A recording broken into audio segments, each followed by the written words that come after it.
السلام علیکم ورحمۃ اللہ وبرکاتہ۔ بسم اللہ الرحمن الرحیم۔ دوستو، تابعین کے سنہرے دور میں تین ایسے بے مثال اشخاص گزرے ہیں جو زندگی بھر رشد و ہدایت، خیر و بھلائی، حق و صداقت کے علمدار رہے، جو علم و عمل سے آراستہ اور تقوی و طہارت کے خوگر تھے، ساری عمر اللہ اور رسول کی اطاعت اور خدمت خلق میں گزار دی۔ عظیم المرتبت اشخاص یہ تھے: عراق میں محمد بن سیرین رحمت اللہ تعالی، حجاز میں قاسم بن محمد بن ابی بکر رحمت اللہ تعالی، اور شام میں رجا بن حیوہ رحمت اللہ تعالی۔ آئیے اب ہم آپ کو مبارک لمحات گزارنے کے لیے ان تین برگزیدہ اور پسندیدہ شخصیات میں سے حضرت رجا بن حیوہ علیہ الرحمہ کی خدمت اقدس میں لے چلتے ہیں۔ دوستو، حضرت رجا بن حیوہ سرزمین فلسطین کے بیسان نامی قصبے میں امیر المومنین حضرت عثمان بن عفان رضی اللہ تعالی عنہ کے دور خلافت کے آخر میں پیدا ہوئے۔ یہ عرب کے قبیلہ کندہ میں سے تھے۔ اس طرح یہ وطناً فلسطینی، اصلاً عربی اور نسلاً کندی تھے۔ اس کندی نوجوان نے بچپن ہی سے اللہ کی اطاعت میں پرورش پائی۔ اللہ تعالیٰ نے اس سے محبت کی اور اسے اپنی مخلوق کا محبوب بنا دیا۔ یہ بچپن ہی سے حصول علم کی طرف متوجہ ہوئے۔ علم نے ان کے معصوم، منور اور پاکیزہ دل میں اپنا بسیرا کر لیا۔ انہیں لیل و نہار میں ہر لمحہ سب سے بڑی فکر کتاب الہی اور حدیث رسول علیہ السلام سے اپنے دل کو سیراب کرنے کی رہتی۔ ان کے افکار و خیالات نور قرآن سے روشن ہو گئے۔ ان کی بصیرت فیضان رسالت مآب سے چمک اٹھی اور ان کا دل حکمت و دانش سے معمور ہو گیا۔ بلا شبہ جسے حکمت و دانش عطا کر دی جائے اسے بہت بڑی خیر و برکت کا خزانہ عطا کر دیا جاتا ہے۔ انہیں اکثر جلیل القدر صحابہ کرام رضوان اللہ علیہم اجمعین سے علم حاصل کرنے کی سعادت نصیب ہوئی، جن میں سے حضرت ابو سعید خدری رضی اللہ تعالی عنہ، حضرت ابو درداء رضی اللہ تعالی عنہ، حضرت ابو امامہ رضی اللہ تعالی عنہ، حضرت عبادہ بن الصامت، حضرت معاویہ بن ابی سفیان رضی اللہ تعالی عنہ، حضرت عبداللہ بن عمرو بن صامت اور نواس بن سمعان رضوان اللہ علیہم اجمعین سر فہرست ہیں۔ یہ بزرگ صحابہ کرام رضوان اللہ علیہم اجمعین اس کے لیے ہدایت کے چراغ، معرفت کی قندیلیں اور عظمت کا مینار ثابت ہوئی۔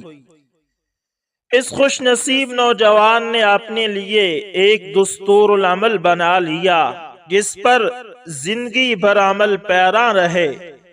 یہ اکثر فرمایا کرتے تھے، وہ اسلام کس قدر خوبصورت ہے جو ایمان سے آراستہ ہو، وہ ایمان کس قدر خوبصورت ہے جو تقوی سے مزین ہو، وہ تقوی کس قدر خوبصورت اور حسین ہے جسے علم کی زیبائش میسر ہو، وہ علم کس قدر دلربا، دلکش ہے جسے عمل نے تزیین و آرائش کی ہو، اور وہ عمل کس قدر خوشنما ہے جسے رفق، نرمی اور رقت نے زینت عطا کی ہو۔ حضرت رجا بن حیوہ علیہ الرحمہ بنو امیہ کے بیشتر خلفاء کے وزیر رہے، جس کی ابتدا عبد الملک بن مروان سے ہوئی اور انتہا عمر بن عبد العزیز رحمت اللہ تعالی پر۔ لیکن سلیمان بن عبد الملک اور عمر بن عبد العزیز کے ساتھ قلبی تعلق باقی کی نسبت زیادہ رہا ہے۔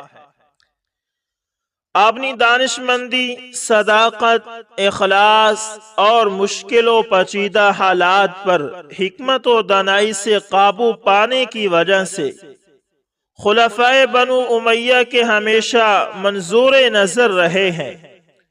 ان تمام خوبیوں سے بڑھ کر جس چیز نے انہیں ممتاز بنائے رکھا وہ یہ تھی کہ انہوں نے کسی خلیفہ سے دنیاوی لالچ کا اظہار نہ کیا، حالانکہ دنیا والے خلیفہ وقت کا تقرب حاصل کرنے اور اس سے دنیاوی فوائد حاصل کرنے کے ہر دم کوشاں اور سرگرداں رہتے ہیں۔ خلفائے بنو امیہ کے ساتھ ان کا تعلق خلفاء کے لیے عزت و اکرام کا باعث بنا۔ آپ نے حکمرانوں کو خیر اور بھلائی کی طرف دعوت دی اور نیکی کے راستے پر چلنے کی انہیں تلقین کرتے رہے اور برے کاموں سے ہمیشہ انہیں روکتے رہے اور ان پر برائیوں کے دروازے بند کرنے کے لیے ہمیشہ کوشاں رہے۔ حکمرانوں کو ہمیشہ حق و صداقت کی راہ آراستہ کر کے دکھلائی، باطل کی کراہت ان کے دل میں بٹھانے کی ہمیشہ کوشش کی اور ان کے دل میں اللہ اور رسول علیہ السلام کی اطاعت اور مسلمانوں کی خیر خواہی کا جذبہ ہمیشہ موجزن رہا۔ حضرت رجا بن حیوہ علیہ الرحمہ کی زندگی میں ایک ایسا عجیب و غریب واقعہ پیش آیا جس نے اس کے لیے خلفائے بنو امیہ سے میل جول کے راستے روشن کر دیے۔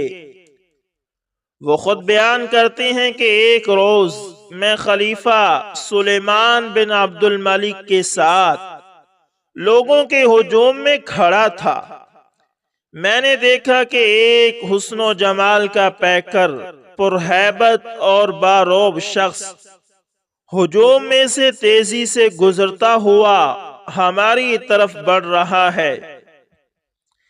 میں نے سوچا کہ یہ خلیفہ سے ملنے کے لیے بے تاب ہے۔ وہ شخص میرے پہلو میں آ کھڑا ہوا، مجھے بصد احترام سلام کہا اور خلیفہ کی طرف اشارہ کر کے کہنے لگا، اے رجا، تو اس شخص کی وجہ سے آزمائش میں ڈالا گیا ہے۔ اے رجا، میری یہ بات ذہن نشین کر لو، جس کا کسی سلطان کے ساتھ قریبی تعلق ہو، وہ کسی ایسے نادر، کمزور، غریب، مفلس اور کنگال کی کوئی ضرورت سلطان کے ذریعے پوری کراوے تو قیامت کے دن اللہ تعالی ضرورت پوری کرانے والے کے حساب میں آسانی فرمائیں گے۔ اے رجا بن حیوہ، یاد رکھو، جو اپنے مسلمان بھائی کی کوئی ضرورت پوری کرتا ہے، اللہ تعالی خوش ہو کر اس کی ضرورت پوری کر دیتے ہیں۔ اے رجا بن حیوہ، خوب اچھی طرح جان لو، کسی مسلمان شخص کے دل میں خوشی پیدا کرنا اللہ تعالیٰ کے ہاں بڑا محبوب عمل ہے۔ میں غور سے اس کی باتیں سن رہا تھا۔ رجا بن حیوہ فرماتے ہیں کہ میں غور سے اس شخص کی باتیں سن رہا تھا، جی چاہتا تھا کہ وہ کہتا رہے اور میں سنتا رہوں۔ واقعی باتیں بڑی حکیمانہ اور دلچسپ تھی، لیکن خلیفہ نے مجھے آواز دی کہ رجا بن حیوہ کدھر ہے؟ میں اس کی طرف پلٹا اور کہا، امیر المومنین، میں یہاں موجود ہوں۔ انہوں نے مجھ سے کسی چیز کے متعلق پوچھا۔ میں نے جواب دیتے ہی اس اجنبی کی طرف دیکھا، وہ اپنی جگہ سے غائب تھا۔ میں نے بہت ڈھونڈا لیکن اس کا سراغ نہ مل سکا۔ رجا بن حیوہ علیہ الرحمہ کے بنو امیہ کے ساتھ صدق و صفا اور اخلاص و محبت پر مبنی واقعات تاریخ کے روشن صفحات پر محفوظ ہیں، اور ہمیشہ خلف اپنے اسلاف کے حوالے سے یہ واقعات بیان کرتے رہیں گے۔ ان میں سے ایک واقعہ پیش خدمت ہے۔ ایک روز عبد الملک بن مروان کی مجلس میں ایک شخص کا تذکرہ ہوا۔ کہنے والے نے کہا کہ وہ عبداللہ بن زبیر کا حامی ہے اور بنو امیہ کو بری نگاہ سے دیکھتا ہے، خلفائے بنو امیہ کے خلاف ہر جگہ ہرزہ سرائی کرتا رہتا ہے۔ یہ باتیں سن کر خلیفہ غصے سے بھڑک اٹھا۔ اس نے آگ بگولا ہو کر کہا، اللہ کی قسم، اگر وہ میرے قابو میں آ گیا تو میں اس کی تکہ بوٹی کر دوں گا۔ دنیا اس کا حشر دیکھے گی تو انگشت برندا رہ جائے گی۔ پھر آپ نے کرندوں سے کہا کہ اسے پکڑ کر میرے پاس لاؤ۔ تھوڑی دیر بعد اس شخص کو پکڑ کر خلیفہ کے سامنے پیش کر دیا گیا۔ جب اس پر نظر پڑی تو خلیفہ آگ بگولا ہو گیا، قریب تھا کہ اس کی گردن اڑانے کا حکم دیتا، لیکن حضرت رجا بن حیوہ رحمت اللہ تعالی کھڑے ہو کر فرمانے لگے، امیر المومنین، اللہ تعالی نے آپ کو قدرت، طاقت اور حکومت عطا کی ہے، آپ کو ان نعمتوں کا شکر بجا لانا چاہیے۔ ان نعمتوں کا تقاضا ہے کہ آپ ایسے کام کریں جو اللہ تعالی کو پسند ہوں۔ چونکہ اللہ تعالی کو عفو اور درگزر کرنا بہت پسند ہے، لہذا آپ بھی اسے معاف کر دیں۔ یہ بات سن کر خلیفہ کا دل ٹھنڈا ہو گیا اور غصہ جاتا رہا۔ پھر اس شخص کو معاف کر دیا اور اسے خوش کرنے کے لیے انعام و اکرام سے نوازا اور اس کے ساتھ حسن سلوک سے پیش آئے۔ سن 91 ہجری میں امیر المؤمنین ولید بن عبد الملک نے حج کیا۔ حضرت رجا بن حیوہ علیہ الرحمہ بھی ان کے ہمراہ تھے۔ جب دونوں مدینہ منورہ پہنچے، اس وقت مدینے کے گورنر حضرت عمر بن عبدالعزیز رحمت اللہ تعالی تھے۔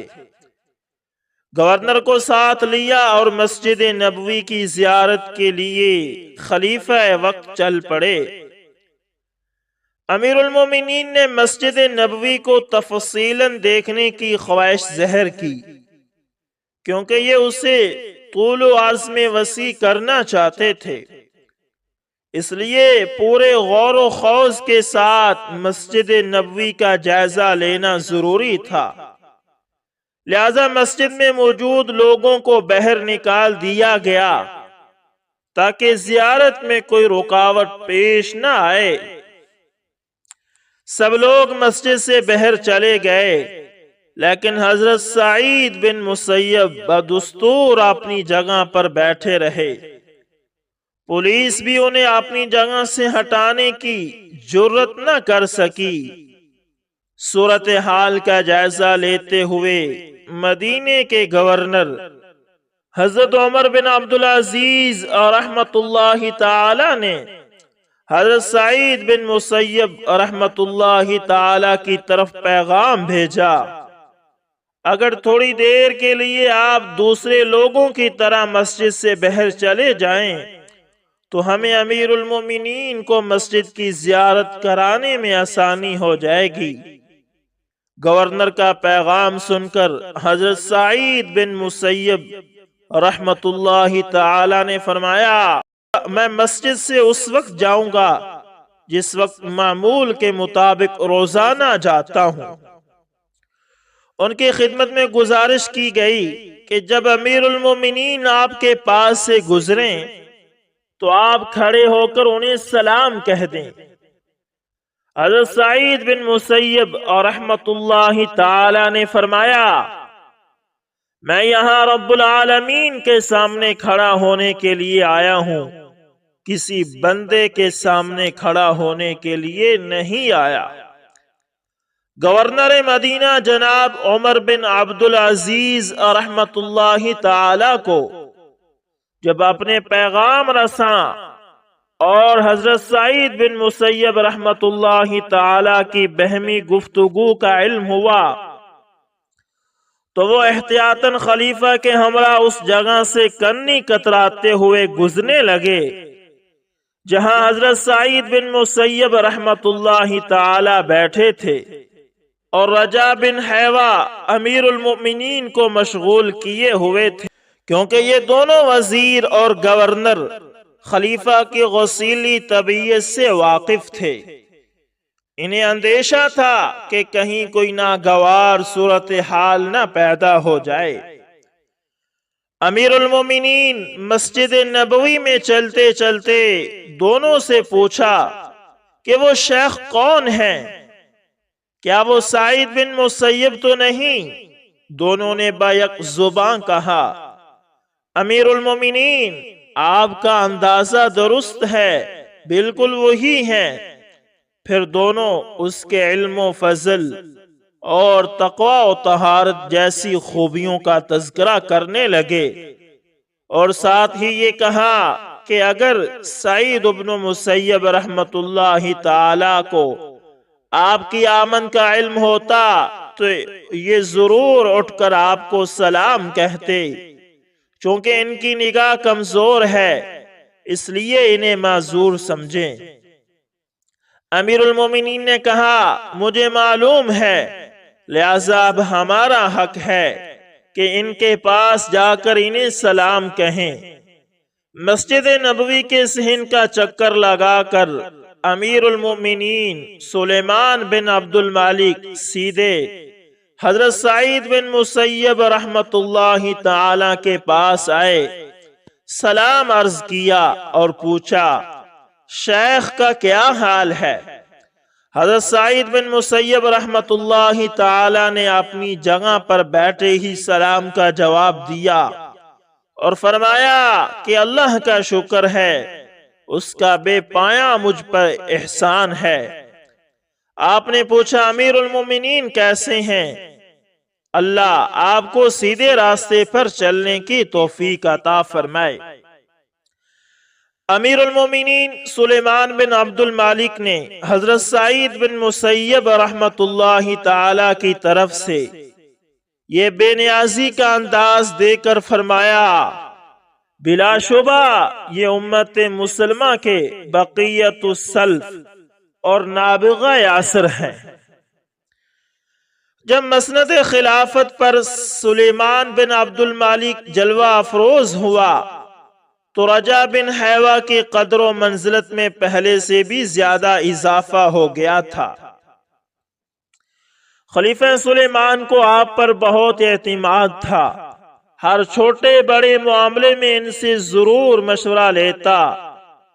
یوں تو رجا بن حیوہ رحمت اللہ تعالی نے سلیمان بن عبد المالک کی وزارت میں رہتے ہوئے بہت سے حیرت انگیز موقف اختیار کیے، لیکن جب سلیمان بن عبد المالک کے ولی عہد نامزد کرنے کا وقت آیا تو یہ مسلمانوں کے لیے نہایت کٹن گھڑی تھی۔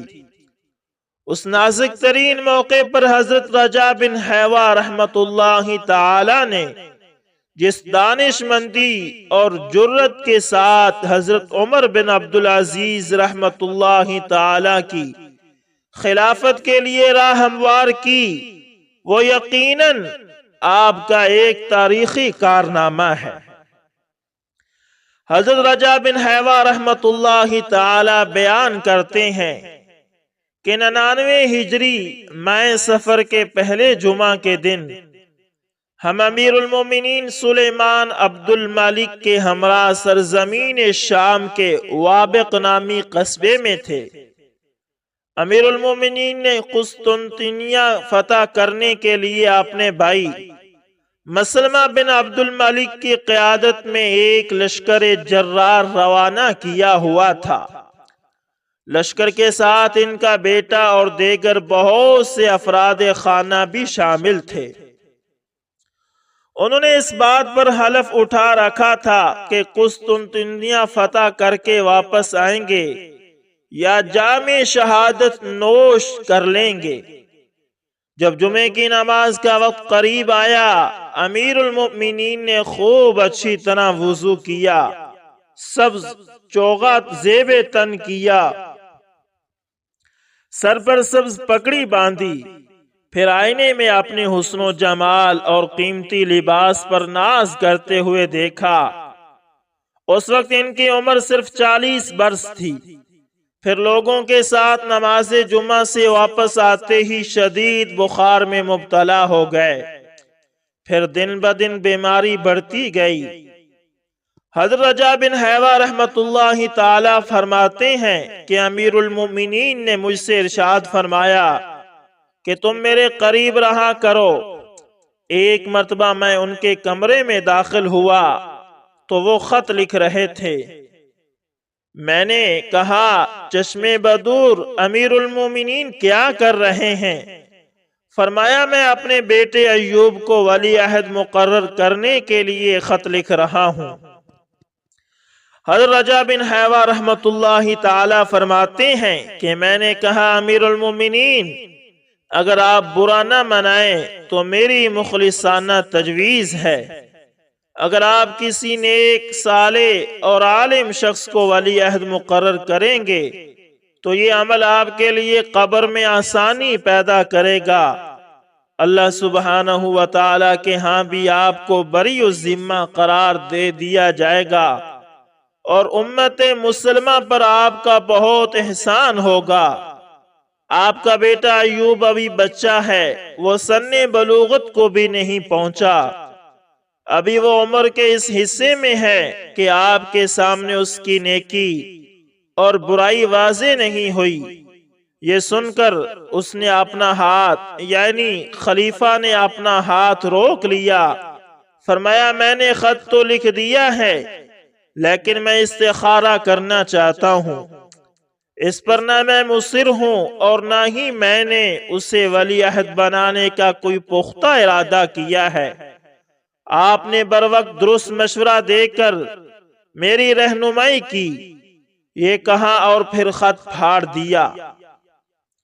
پھر 1 یا 2 دن کے بعد مجھے بلایا، یعنی رجا بن حیوہ رحمت اللہ تعالی فرماتے ہیں کہ 1 یا 2 دن کے بعد پھر امیر المؤمنین نے مجھے بلایا اور فرمایا، میرے بیٹے داؤد کے متعلق آپ کا کیا خیال ہے؟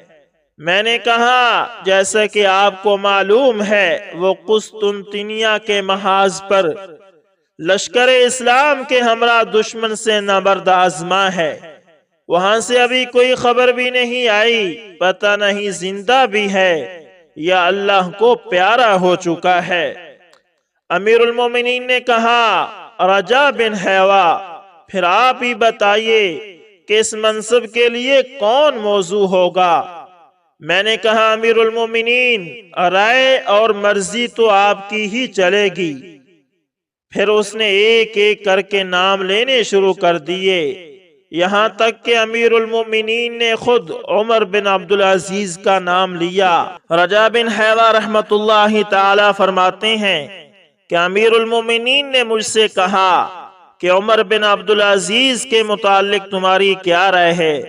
میں نے کہا، جہاں تک میری معلومات کا تعلق ہے تو عمر بن عبدالعزیز عالم، فاضل، دانشور، جرت مند، دیانتدار اور دیندار انسان ہے۔ امیر المومنین نے کہا، آپ بالکل سچ کہتے ہیں، واقعی وہ ان خوبیوں کا مالک ہے، لیکن اگر میں نے انہیں خلیفہ نامزد کر دیا اور عبد الملک کی اولاد کو محروم رکھا تو ایک فتنہ کھڑا ہو جائے گا، وہ لوگ اسے اطمینان سے حکومت نہیں کرنے دیں گے۔ میں نے کہا، یعنی رجا بن حیوہ رحمت اللہ تعالی فرماتے ہیں کہ میں نے کہا خاندان عبد الملک میں سے ایک کو ان کا نائب مقرر کر دیں اور یہ حکم نامہ تحریر کر دیں کہ عمر بن عبدالعزیز کے بعد اولاد عبد الملک میں سے فلاں شخص مسند خلافت کا حقدار ہوگا۔ امیر المومنین نے کہا، بالکل ٹھیک، اس سے حکمران خاندان کو قدر تسلی ہو جائے گی اور وہ اس فیصلے کو راضی خوشی تسلیم بھی کر لیں گے۔ پھر اس نے یہ حکم نامہ تحریر کر دیا۔ بسم اللہ الرحمن الرحیم۔ امیر المومنین سلیمان بن عبد الملک کی جانب سے عمر بن عبدالعزیز کے نام، میں تمہیں اپنے بعد خلافت کا منصب سونپتا ہوں اور آپ کے بعد یزید بن عبد الملک مسند خلافت پر متمکن ہوگا۔ سب رعایا اس کی بات سنے، کہا مانے، اور تم سب اللہ تعالی سے ڈرتے رہنا اور آپس میں اختلاف نہ کرنا، ورنہ لالچی اور مفاد پرست لوگ تمہیں نقصان پہنچائیں گے۔ پھر تحریر ختم کی اور خط میرے سپرد کر دیا۔ اس کے بعد پولیس انسپیکٹر کعب بن حاضر کو کہا، میرے خاندان کو کسی ایک جگہ جمع ہونے کا پیغام دو اور انہیں یہ بتا دو کہ جو خط رجا بن حیوہ کے ہاتھ میں ہے وہ میرا تحریر کرتا ہے، اور انہیں یہ حکم سنا دو کہ جس شخص کو اس خط میں خلیفہ نامزد کیا گیا ہے اس کے ہاتھ بلا چوں چرا بیعت کر لو۔ حضرت رجا بن حیوہ فرماتے ہیں کہ جب عبد الملک کا خاندان ایک جگہ جمع ہو گیا، میں نے سب سے کہا، یہ امیر المومنین کا خط ہے، اس میں انہوں نے اپنے بعد ایک شخص کو خلیفہ نامزد کیا ہے اور مجھے انہیں یہ حکم دیا ہے کہ تم سب سے اس کے لیے بیعت لو۔ سب نے با یک زباں ہو کر کہا، امیر المومنین کا حکم سر آنکھوں پر، ہم امیر المومنین کی طرف سے نامزد خلیفہ کی بیعت کریں گے۔ پھر انہوں نے مطالبہ کیا کہ ہمیں خلیفہ سے ملنے کی اجازت لے دیں، ہم صرف ان کی زیارت کرنا چاہتے ہیں، ہمارا یہ دلی شوق ہے کہ ان کی خیریت دریافت کریں اور انہیں سلام عرض کریں۔ حضرت رجا بن حیوہ فرماتے ہیں کہ میں نے کہا، ہاں میں اجازت لے دیتا ہوں۔ جب وہ خلیفہ کے پاس گئے تو امیر المومنین نے ان سے کہا، میری بات غور سے سنو، رجا بن حیوہ کے ہاتھ میں جو خط ہے وہ میرا تحریر کرتا ہے، جس کا میں نے اس میں نام لکھا ہے اس کی بات غور سے سننا، اس کی اطاعت کرنا اور اس کے ہاتھ پر بیعت کر لینا۔ پھر ان میں سے ہر ایک نے بیعت کرنے کا عہد کیا۔ خاندانی مجلس برخاست ہوئی۔ رجا بن حیوہ مہربند خط لے کر باہر نکلے۔ فرماتے ہیں کہ میرے اور امیر المؤمنین کے سوا کوئی نہیں جانتا تھا کہ خط میں باصیت خلیفہ کس کا نام لکھا گیا ہے۔ جب سبھی لوگ منتشر ہو گئے تو میرے پاس عمر بن عبدالعزیز آئے۔ فرمایا، اے ابو مقدام، یہ رجا بن حیوہ کی کنیت ہے۔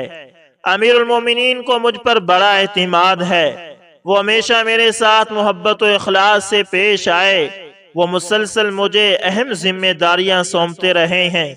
مجھے اندیشہ ہے کہ کہیں یہ بوجھ بھی میرے ناتواں کندھوں پر نہ ڈال دیا جائے۔ میں آپ کو اللہ کی قسم دے کر اور اپنی عزت و محبت کا واسطہ دے کر پوچھتا ہوں، اگر انہوں نے خط میں میرا نام لکھا ہے تو خدا را مجھے بتا دیں تاکہ میں ان سے معذرت کر لوں، کہیں یہ قیمتی لمحہ ہاتھ سے نہ نکل جائے، میں آپ کا بہت ممنون ہوگا۔ میں نے کہا، اللہ کی قسم اس خط کا کوئی ایک حرف بھی کسی کو نہیں بتاؤں گا، یہ میرے پاس قومی امانت ہے۔ وہ مجھ سے ناراض ہو کر چلے گئے۔ پھر تھوڑی دیر بعد ہشام بن عبد الملک میرے پاس آیا۔ اس نے کہا، اے ابو مقدام، میرے دل میں آپ کی بڑی عزت اور پرانی محبت ہے، میں آپ کا تہ دل سے قدردان ہوں، برائے مہربانی مجھے یہ بتا دیں کہ امیر المومنین نے خط میں کیا لکھا ہے۔ اگر مسند خلافت کے لیے میرا نام لکھا ہے تو میں خاموش رہتا ہوں، اور اگر میرے علاوہ کسی اور کا نام لکھا گیا ہے تو میں احتجاج کروں گا۔ بھلا میرے سوا مسند خلافت پر کون متمکن ہو سکتا ہے؟ میں حلفیہ اقرار کرتا ہوں کہ میں کسی کے پاس نام نہیں لوں گا۔ عذرائے کرم مجھے بتا دیجئے، اللہ آپ کا بھلا کرے گا۔ رجا بن حیوہ کہتے ہیں کہ میں نے کہا، اللہ کی قسم میں تجھے ایک حرف بھی نہیں بتاؤں گا، یہ امیر المومنین کا میرے پاس ایک راز ہے جو میں قطعاً افشا نہیں کر سکتا۔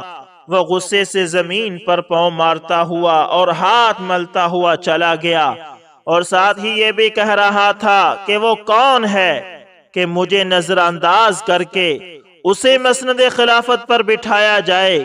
کیا اب خلافت بنو عبد الملک کے خاندان سے نکل جائے گی؟ ایسا ہرگز نہیں ہو سکتا۔ خاندان عبد الملک کا سردار ہوں میں، مسند خلافت پر جلوہ گر ہونا میرا خاندانی حق ہے، مجھ سے یہ حق کوئی بھی چھین نہیں سکتا۔ رجا بن حیوہ رحمت اللہ تعالی کہتے ہیں کہ اس کے بعد میں امیر المومنین سلیمان بن عبد الملک کے پاس کمرے میں گیا۔ ان کی روح محو پرواز ہونا چاہتی تھی۔ جب موت کی بے ہوشی طاری ہوئی، میں نے ان کے چہرے کا رخ قبلہ کی طرف کر دیا اور وہ اکھڑے ہوئے سانس سے کہہ رہے تھے، رجا بن حیوہ اس کے بعد وقت نہیں رہے گا۔ 2 دفعہ یہ کلمہ دہرایا، تیسری دفعہ کہا، رجا اب وقت آ گیا، کچھ کر سکتے ہو تو کرو۔ پھر اشہد ان لا الہ الا اللہ وان محمد رسول اللہ کہا۔ میں نے ان کا چہرہ دوبارہ قبلہ رخ کیا اور انہوں نے اپنی جان افرین کے سپرد کر دی۔ میں نے ان کی آنکھیں بند کی اور ان پر سبز چادر اوڑھ دی، دروازہ بند کیا اور باہر نکل آیا۔ امیر المومنین کی زوجہ محترمہ نے خادم کے ہاتھ پیغام بھیجا کہ کیا میں ان کا حال دریافت کرنے کمرے میں آ سکتی ہوں؟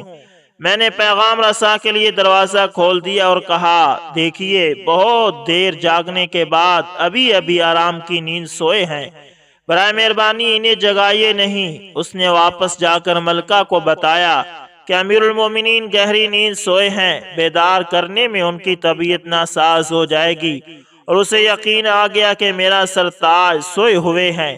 پھر میں نے احتیاط سے دروازہ بند کر دیا اور قابل اعتماد چوکیدار کو دروازے پر بٹھاتے ہوئے کہا کہ اس کے بعد کوئی بھی آئے دروازہ نہ کھولنا۔ یہ ہدایت دے کر میں وہاں سے چل دیا۔ راستے میں چلتے ہوئے لوگوں نے مجھ سے پوچھا، امیر المومنین کا کیا حال ہے؟ میں نے کہا، جب سے وہ بیمار ہوئے پہلی دفعہ آرام کی نیند سوئے ہیں۔ پھر میں نے پولیس انسپیکٹر کعب بن حاضر سے کہا، امیر المومنین کے خاندان کو دابق قصبے کی مسجد میں جمع کرو۔ جب وہ سب مسجد میں اکٹھے ہو گئے، میں نے کہا کہ امیر المومنین نے اس خط میں اس شخص کا نام لکھا ہے، اس کے ہاتھ پر بیعت کرو۔ انہوں نے کہا کہ پہلے ہم گمنام بیعت کر چکے ہیں، کہ اب دوبارہ بیعت کریں؟ میں نے کہا، یہ امیر المومنین کا حکم ہے۔ جب انہوں نے بیعت کرنے کا اقرار کر لیا، میں نے خط کھول کر اس کی عبارت سب کو سنا دی۔ جب عمر بن عبدالعزیز کا نام آیا تو ہشام بن عبد الملک نے احتجاج کرتے ہوئے کہا، ہم بیعت نہیں کریں گے۔ میں نے کہا، خدا کی قسم اگر تم بیعت نہیں کرو گے میں تمہاری گردن اڑا دوں گا، اٹھو ابھی میرے سامنے بیعت کرو۔ وہ پاؤں چٹکتا ہوا اور انا للہ و انا الیہ راجعون کہتا ہوا اٹھا اور بادل نخواستہ بیعت کر لی، اور وہ اس بات پر کف افسوس مل رہا تھا کہ بنو عبد الملک سے خلافت رخصت ہو گئی۔ ادھر حضرت عمر بن عبدالعزیز بے انا للہ و انا الیہ راجعون مسلسل پڑھ رہے تھے، کیونکہ انہیں مسند خلافت پر متمکن ہونا قطعاً پسند نہ تھا، اور کہہ رہے تھے کہ یہ بوجھ میری مرضی کے خلاف میرے ناتواں کندھوں پر لاد دیا گیا ہے۔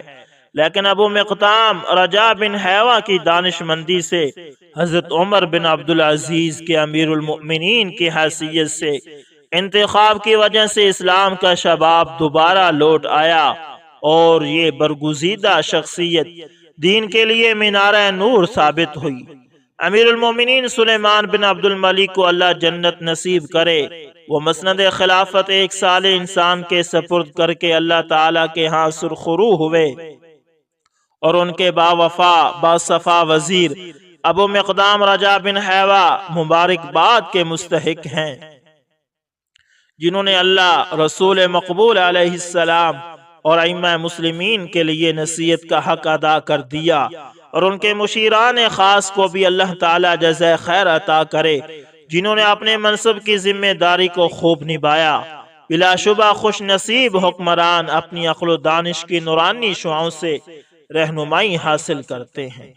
تو دوستو یہ تھے حضرت رجاء بن حیوہ رحمۃ اللہ تعالی، جن کی مفصل زندگی اور کارنامے آپ کے ساتھ شیئر کیے گئے۔